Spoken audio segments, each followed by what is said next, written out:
Recently, we've had a lot of interest in the VersaBuilt automation system, so I thought I'd tell you a little bit more about it. This is the VersaBuilt automation system with multi-grip vices. The multi-grip vices actually are unique to VersaBuilt. They utilize the actual vice jaws as the robot gripper, so there's no need to have a separate gripper to your vice. The benefit of that being you don't need to machine separate gripper fingers to your vice jaws. They are one and the same.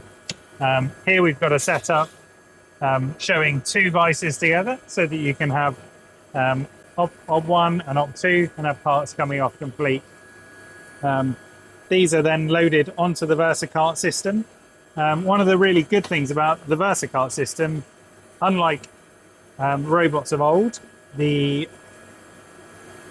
where you had to program every single robot move, the VersaCart system and it does all of the robot programming for you. So you just tell it where the parts are within the grid pattern on the VersaCart, and it will then pick the part up from that location and load it into the machine.